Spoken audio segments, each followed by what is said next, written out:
Oh no.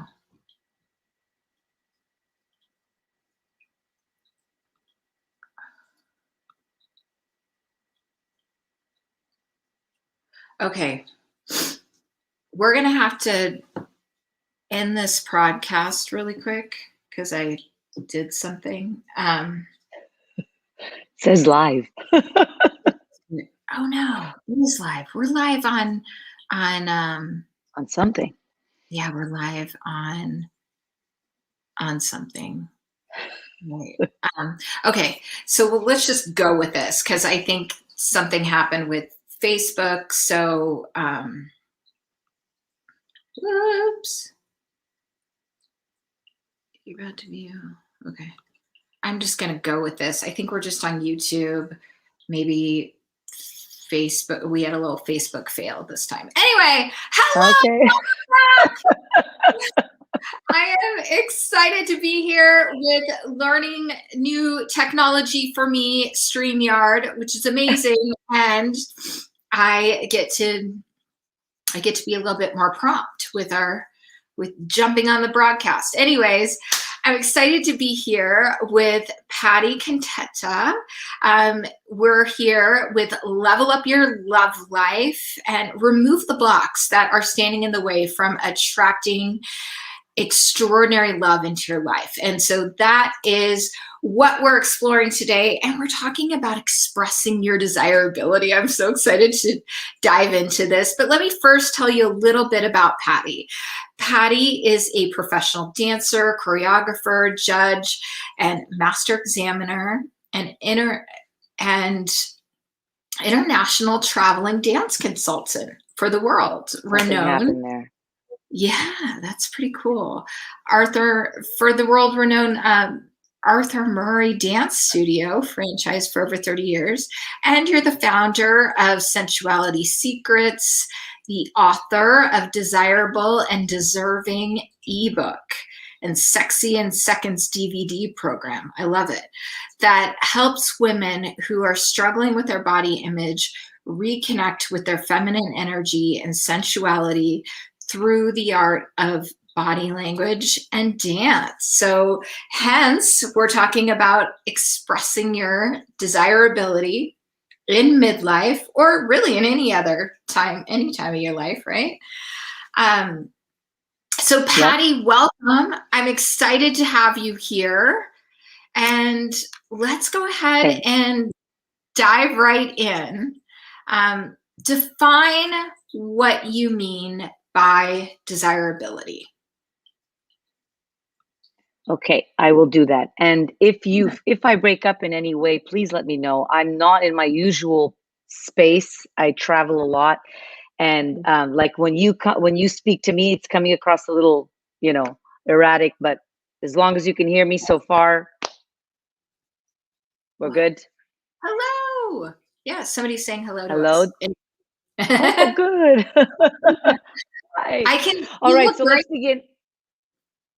Thank you, my dear. Okay, so let's start by defining how I define desirability. Yeah. I feel it has basically two components. The first one being that desirability is about tapping into this wanting and yearning, this strong sense of wanting then yearning that is directly related to our imagination because it builds anticipation. So it has a mental component, allowing ourselves to feel this yearning and this wanting so that we ignite the imagination and ultimately begin to create this anticipation of whatever is to come. So that's one part. And the other part is actually savoring fully the experience of that anticipation once we're there. So once we're in the experience is allowing ourselves to savor every ounce of it. So there's the mental part, meaning the imagination, and the second part is the physical, allowing ourselves to fully experience it. And when we put these two components together, this idea of allowing ourselves to imagine what could be possible, because that creates an anticipation, and then fully experiencing it or another human being through our bodies and through our senses, there's an aliveness and a vitality that happens. And that is very attractive, and that is playful, and that is what vitality, or this idea of feeling youthful, comes from, so that it's not necessarily related to your physical youth, but a spiritual, soulful, ignition of the youthful spirit that is within you, done by allowing our imagination to be there and fully experiencing it through our bodies. So that's what this idea of being desirable is allowing this yearning to first start in our mind, allowing ourselves to fully imagine it and then fully experience every ounce of that through our bodies and our senses. Awesome. Yeah. Okay. So Cool. I get it. So, Pretty simple. it is pretty simple, but I mean it's almost like the essence of polarization, and some capacity there. So what are the components or the ingredients to really creating that desirability? So, and before I go into that components, I will say once we understand that, part of it as women, men, or anybody for that matter, but I'm going to speak more specifically to women, is we have to feel that it's okay to be that way, and to have a sense of what I want to feel and experience. I deserve it. And so sometimes women should have shut that part out because they don't always feel deserving of it. But that'll be a conversation in itself. But so part of desire is we have to allow ourselves to feel entitled to have it, because it gives us a sense of hope and curiosity that anything is possible. So if you look at the ingredients that I usually share with women to feel desirable, it's two parts. One is it's this idea of sensuality. And what does sensuality means? It means the ability to elevate the senses. So when we talked earlier, when I said it's about experiencing every ounce of whatever it is that you're involved in or person that you're involved with. So the senses is part of being fully experiencing things in that moment, because it allows us to be present and in our body. And the second part of sensuality is the ability to sort of manage our sexual energy. And that's also physically, I do the physical approach of that, which is through movement, through body language, and through dance. So there's that part. So that's one of the ingredients. And the other part is our feminine energy, where we're kind of alluding to this polarity, where that is more connected to our heart and our emotions and our creativity. And when we look at how we spend most of our day, we tend to be more in our masculine energy area, or if you will, right? Like if we think about the meaning of masculine energy, which is linked to, striving, creating goals, being purposely driven, it's about being resilient, especially in a time like today with this pandemic, right? It's really caused us to push our resilience, right? So that is much more masculine energy oriented. And then when we look at the feminine, which is non-competitive, it's collaborative. It's not about being purpose driven, but emotionally driven. It's about being internally motivated versus externally motivated. It's about being and receiving versus doing and giving. So we have to look at where do we spend most of our day and which energy, so that when it comes to any kind of relationship, we can even notice the difference. Am I depleted right now? Have I overexerted this part of my energy and need to feed this other part of me? And so sometimes we put it on another person to do that, but we want to develop the practice of what are the things that I can do in order to regularly nourish the part of me that is about the feminine energy, about the sensuality, which I'll give you some tools later about doing that. But I think we underestimate that part of it. This is not just about creating polarity within a relationship or with someone, but for yourself. And you have to tap into your physicality, your intuition, because that's also feminine, and see what's going on. Have I overexerted myself in one way by being in the more competitive, striving, giving, doing, being resilient, accomplishing things, and forgotten this other part of me, whereas it is about being creative, about collaborating, about asking for help, about sensing what's inside of us, what's going on in our hearts, and tapping in internally and looking for what do I need in this moment. right? So there you have it in the sense of Mhm. what are the ingredients. So the sensuality and the feminine energy, and we actually tapped into a little bit of the difference between the masculine and the feminine. Right. Right. Okay. I love it. So, so, and I know you kind of touched on this, but I'd like to explore it a little bit deeper. Why do women struggle with sensuality? So there's the day-to-day thing that I just mentioned. So one of it is you have to take a look at how, think of your body. It speaks to you all the time. It's sending you messages when something is off.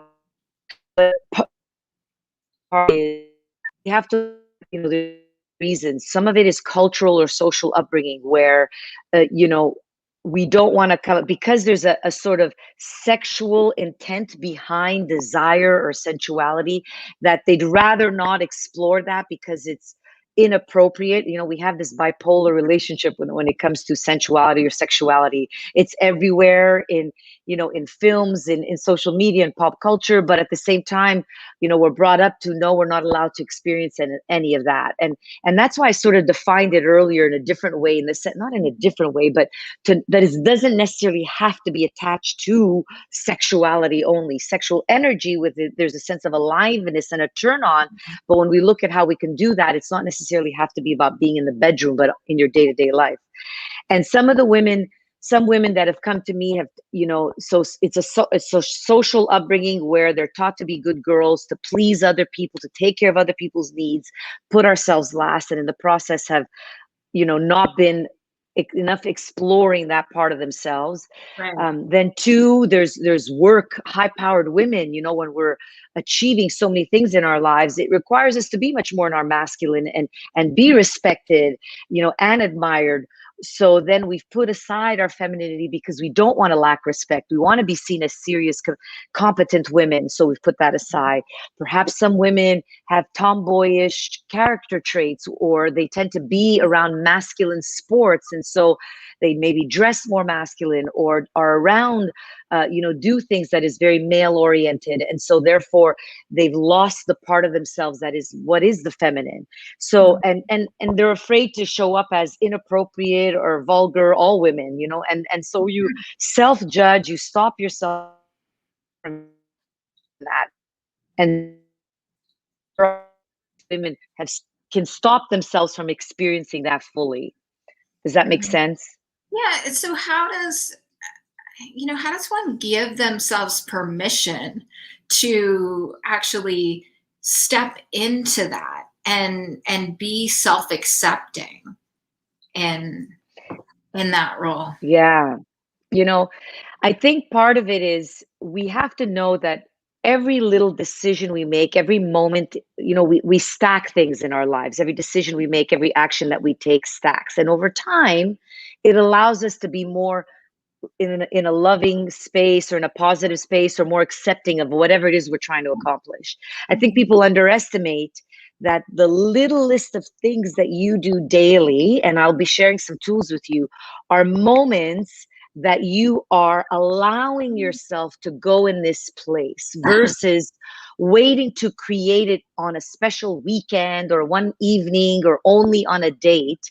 It's literally trying to allow yourself to make different decisions throughout your day that you say, in this moment, I'm doing this for this part of me.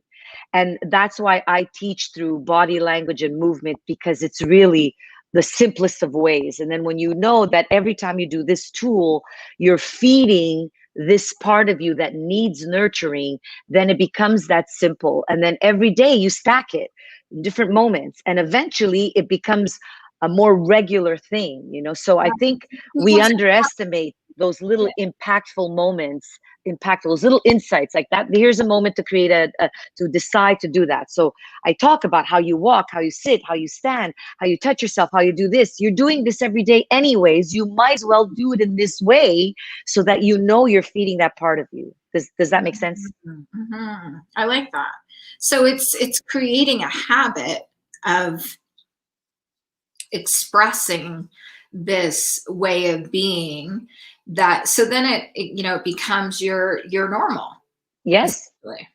essentially that, right? It's a habit is doing it regularly so that it Mhm. becomes, habits either form you or you form them. So why not be in charge of forming good habits, right? And saying, okay, I'm important enough to think about this thing, as I say, from how you walk, how you sit, how you stand, and some of the other tools that, and I'll give the audience here a couple of simple tools where, every time you do that, that's what you're self-nurturing to some Mhm. degree.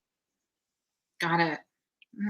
I like that. So, and what are some of the tools Yeah. that All help right. and shift into their feminine or essential nature, and what show us how Okay. we can do that, Perfect. and how does it benefit when a woman steps into this? How does that how have you seen that it shows up? I know I'm asking two questions here, but how That's have you okay. seen that it shows up? you know what's different in their lives as a result of this way of being? Well, they begin. So to answer that question is you begin to, the idea of embodiment Hmm. is to literally, it becomes not just something that is in your mind that but that you physically, feel versus just mentally understand. So we Hmm. need to be able to know that our body is not just a transportation system for our thoughts in our head, right? It's more than that. They're connected. So our essence and our intrinsic value, which is something that is internal, is being contained in our body, in our physicality. They are not two separate things. And so when we nurture, I do the outside in approach because you don't want to ignore that the body in itself is in some way feeding our radiance, like Hmm. our radiance feeds our body. So they're connected. So my approach is through the physicality, is that know that this beautiful container and unique container that is yours, that looks a certain way, that you need to learn to accept it and be with it in this manner, because you know that every time you can look at yourself in the mirror with less self-judgment and Yeah. more loving and acceptance by the way you stand, move, and walk, then other people will notice that and you will magnetize the kind of quality people in your life because you feel good about yourself. And Yeah. so, yes, there's an internal component, but people underestimate how much the physical component is affecting what's going on here. Because I see it all the time that women do not look parts of themselves, especially I say midlife, because that's when our physical external beauty begins to change. And so we have to really dig deep and start looking at, okay, so my skin isn't as beautiful and radiant as it used to be. My body and my hormones are changing. I went through that in my perimenopause. I said, my God, what's going on with my body? It's no longer part of my life. Like the things that I used to do that would give certain results physically no longer were working or not the same way. So I needed to really walk my talk, I have to say, where now I'm in the mirror putting on makeup and I'm noticing, okay, there's more wrinkles, it seems, every day I look at myself. So what do I need to do right now is step into this physical state even more so, because what I used to have naturally is no longer like, that youthful beauty is changing. And so now I have to look at what's my soulful beauty that is still contained in this physical body that is changing. And I don't want to be defined by it, but I want it to help me. I want it to help me along because I Right. need it more. You follow me? Yeah. Yeah. Cool.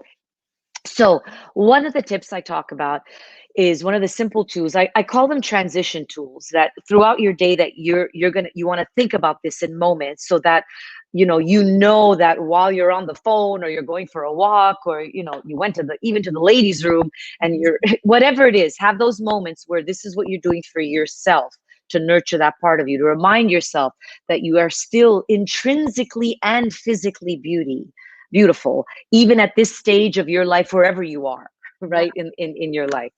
So one of them is what I call the self-touch. And I want to share this story before I actually show you, because this is where for me in my life of dance, because I came from the ballroom and Latin world where I was coaching dancing and competing and for many years. And this really came to me, all of my tips came to me through my career.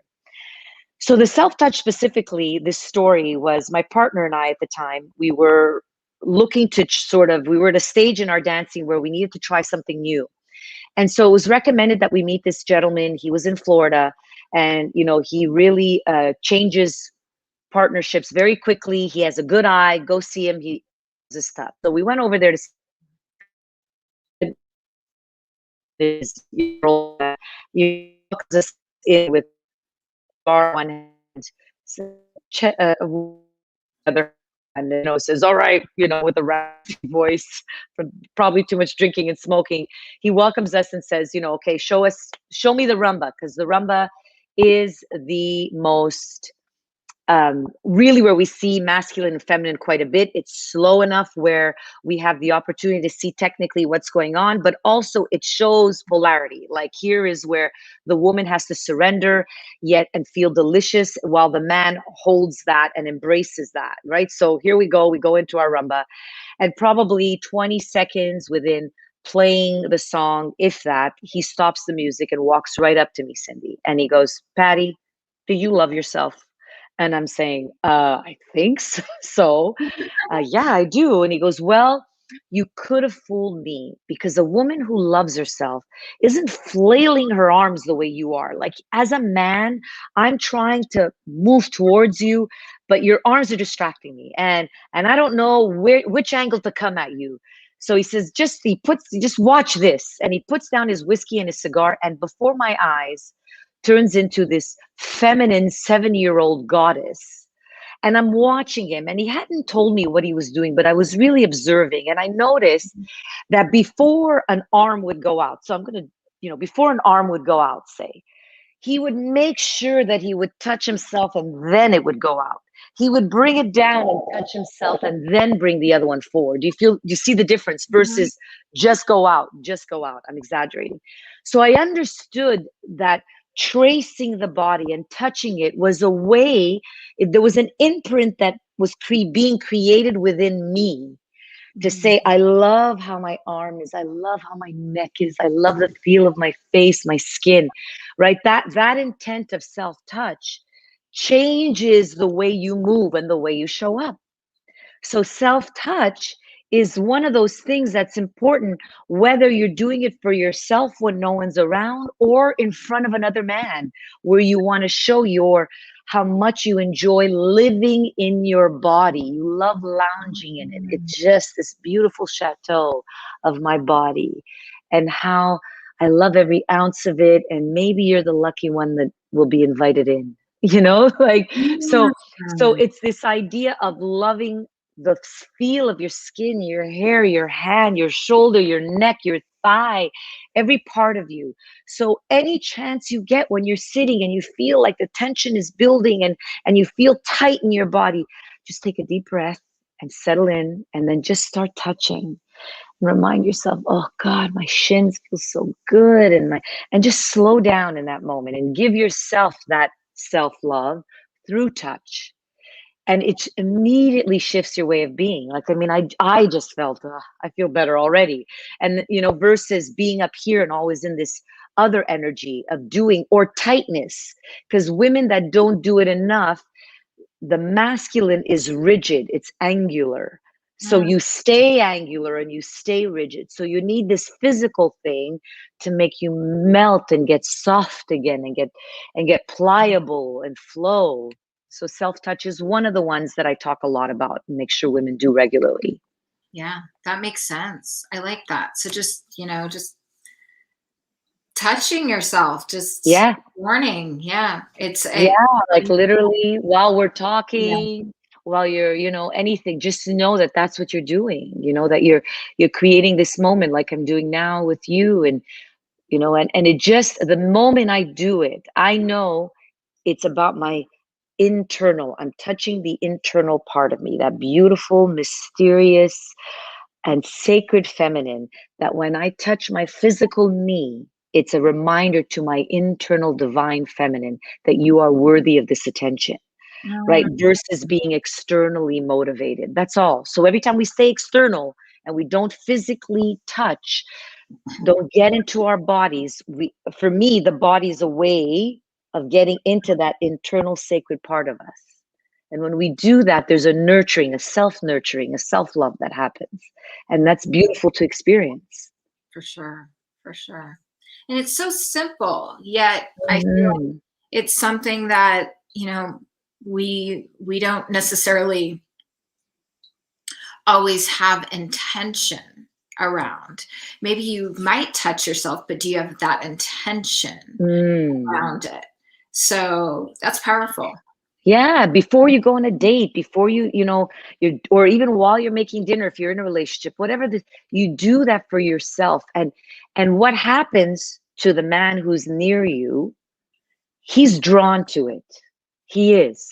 And this is where it's not that relationships are built only on that, but that polarity pulls you in. So someone that loves being a woman, that Mhm. loves being in her body and can do this for herself regularly, there's a different radiance that shows up that draws him in, versus you not doing it with that kind of intent, and then reaching for it and wanting it from someone else. You'll get it from him. I think, not I think, I know, I feel, when you can do it for yourself, because then they just can't help but want to be there to provide it also. Does that make sense even more so? Absolutely. Absolutely. Mm.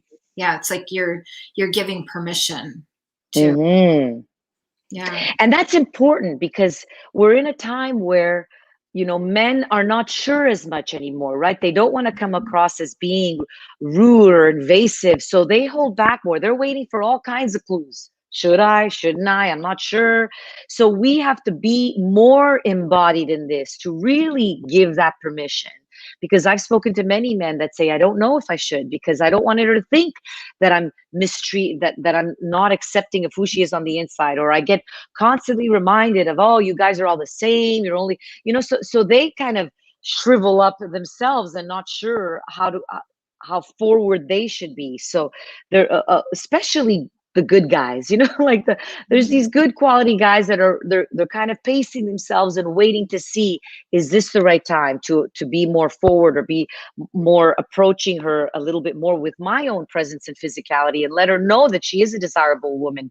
Will he be accepting of that? Will she be accepting of that if I approach? So Well, they're waiting for it too. yeah, men are looking for permission for sure Hmm. from women, and they're looking for signs. They're always looking for signals. And sometimes I say this to my clients all the time. Sometimes they need to be hit over the head almost, to let them Yes. know, hey, look, this Hmm. is this is a yes, and I think, on the adverse side, women might experience where, they go out on 2 or 3 or 4 dates with a man and he doesn't try anything.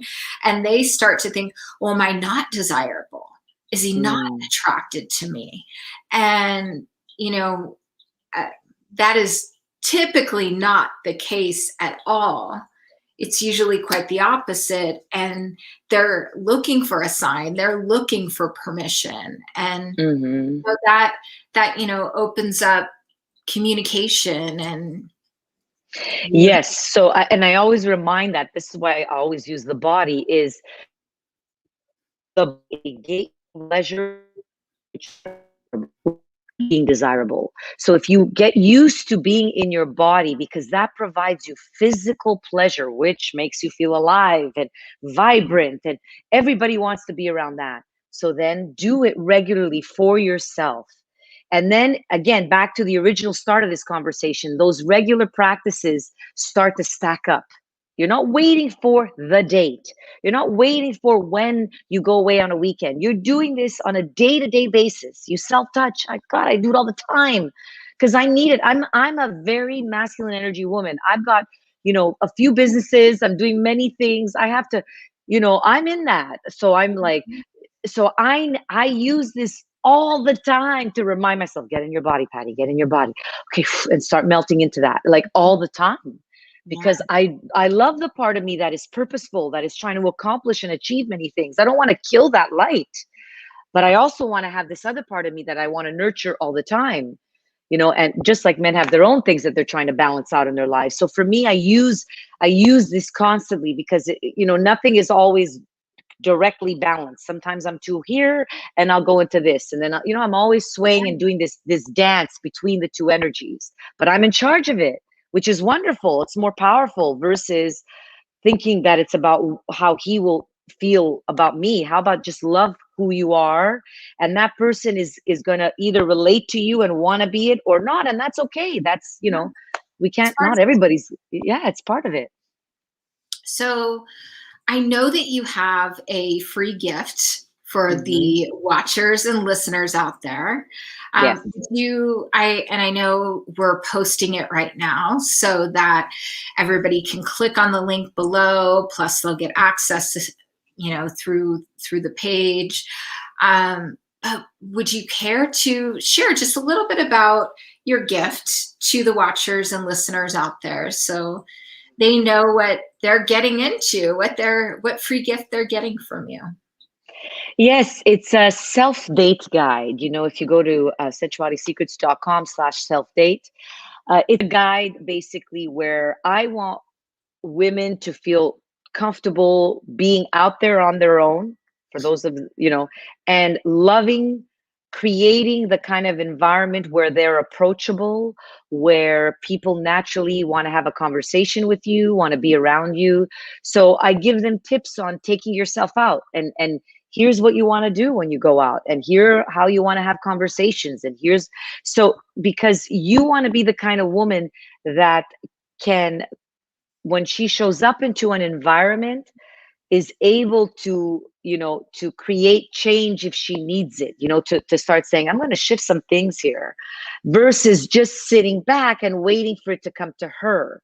So as much as you So magnetize things, you want to be the kind of person that how to make this environment your playground. So you want to practice that, right? Because life is a playground, and I don't just wait for things to happen, I make it happen.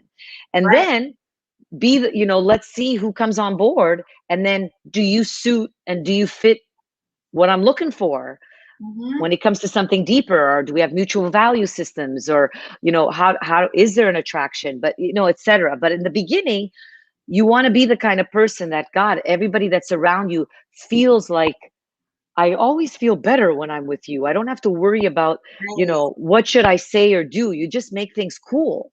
And I do. And you should too. Yeah. And then, wow, talk about person, right? 'Cause you're in what I share with women in my sales guide. I love that. I love the point that you brought up. You're creating that energy. You're not just waiting for it to come to you. And I think that Hmm. can be, that's a common misconception that women have, that, oh, I go out on a date and he gets to, basically entertain me in some capacity, which then there isn't the reciprocity going. There isn't that Hmm. connection or play. And he doesn't really know, if he's doing the right thing. And so that is so valuable, so important. And this, whole thing around desirability, being in your body, it's just so very important. And I love the way you described it. This has been awesome. I loved having you here. Oh, thank you, Cindy. It was a pleasure. Thank you so much. And I do hope that your audience has gained some insight with that. And Yeah. yeah, Yeah, it seems simple when you describe it, but I know it's not. It can, it's about getting present and connected with yourself and giving yourself permission to mhm. touch and feel and really even be alive on a deeper level. So, Yeah. Yeah, for and make that practice for yourself, regardless. And that's why I say it's so simple. Like self-touch is that one of those tools, right? So gosh, how could you not do that?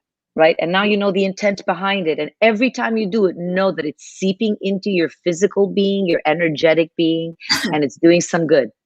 Not just mentally try to figure things out.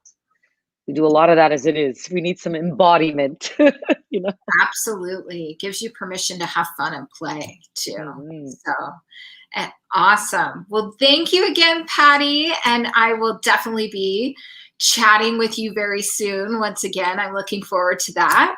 Yes. And, watchers and listeners, we love your feedback. Any questions, comments you have, we love to hear them too. So at any rate, until next time, here's to you and really leveling up your love life. And, I recommend everyone give yourself a challenge. Do this embodiment exercise and see what starts to shift for you. I'm curious, and I'm sure Patty is too. Yes. So, all right. Thank Perfect. you. Thank you. Thank you so much. Bye-bye.